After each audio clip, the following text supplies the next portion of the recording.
Welcome back, peeps. Let's talk a little bit about candling. So, first of all, what is candling? Candling is actually when you take light and you pass it through the egg while it's in the process of incubating, so you can see the progress of the embryo and chick inside. So, it used to be actually done with a candle back before we had electricity and battery operated devices. Today, I do it with this little candling flashlight. You can do it with a regular flashlight, but the regular flashlights are little too wide. It makes too much light come around the egg, and this one has a pretty nice shape to it, pretty good size to it, so that the egg is pretty sturdy on it. So when to candle? I candled last week on day 5, and I was able to see that all of them had something growing, and then I did it again on day 7 to see that they were starting to move. Now I've left them in lockdown again for another week, but then I'm going to candle today, and that's going to probably be it, because once the chick gets to a certain size, it's really hard to see stuff going on. So hopefully today we'll see some good movement, and we'll know if all of them are growing and still doing well, as far as that none of them have died in the egg. So let's see what we got. First thing you're going to want to do is wash your hands thoroughly and make sure they're good and dry before you touch any of the eggs. So let's get to candling. So I'm going to start with my Polish. All right, let me turn this off and get things going. Here's my Polish egg. I got a good egg sac. Oh, we got a baby moving around in there. See it? All right, that is doing really well. See the baby moving? Polish is doing well. Hello, baby. It's got good veins. I see movement in there. We'll go for our first Ayan Cemani. A light right here. All right, yeah, I think, oh, I see movement. Can you see movement? There it is, look at moving around. Good air sac amount, which is this at the end.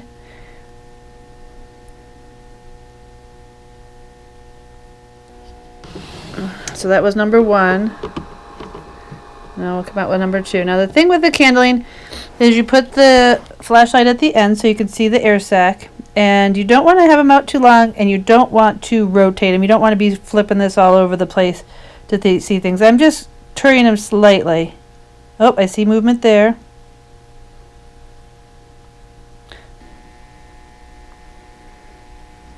So just maybe a quarter turn only each way.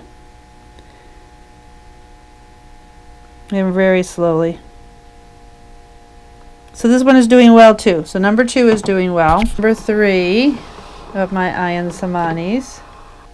I see movement there.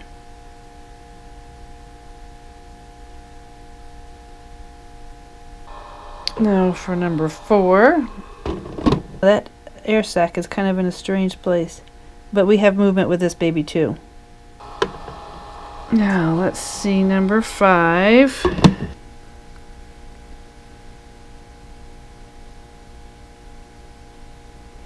This one has a little bit of a sideways air sac also. Not as bad as 4, but look at that baby moving. That's a big, strong baby in there. Let's just pause here and look at the silhouette for a moment. So do you see this little dot right here? That's the egg tooth. That is the very tip of the beak, and the chick uses that to actually break through the shell so it can hatch. The next thing that stands out to me is the eye, which is the darkest part here on the head. Interesting fact about the eye is it begins developing around hour 24 of incubation time. From here you can see the shape of the head.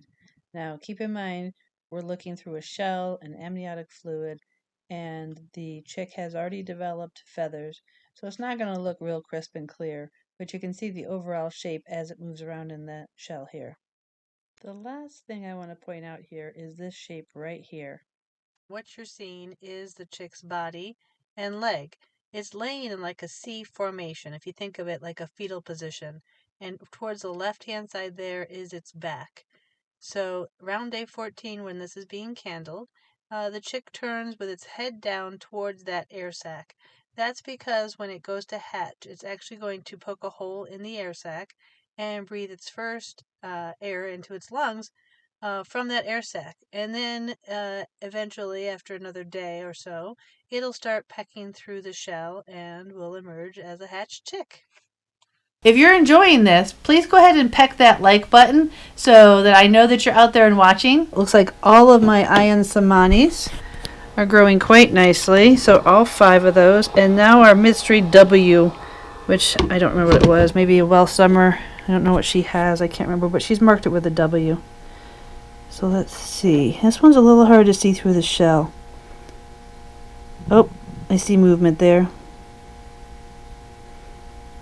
That's kind of unusual to get 100%, so that's really good. I'm so happy that we have 100%, especially because I'm hatching these for somebody.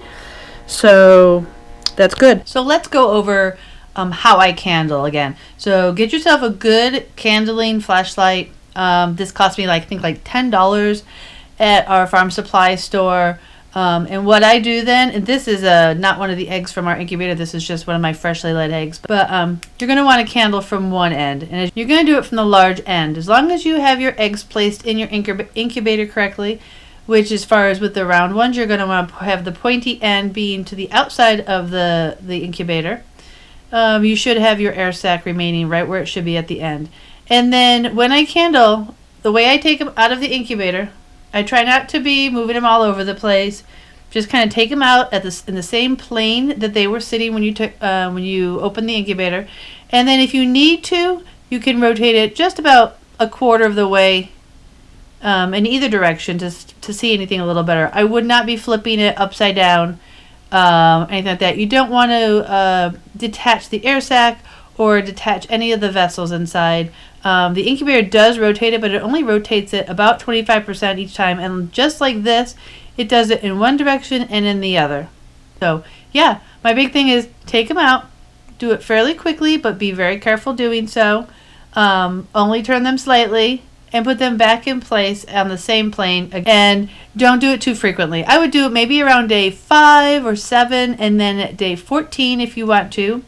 5 to 7 is so you can see if there is growth in there.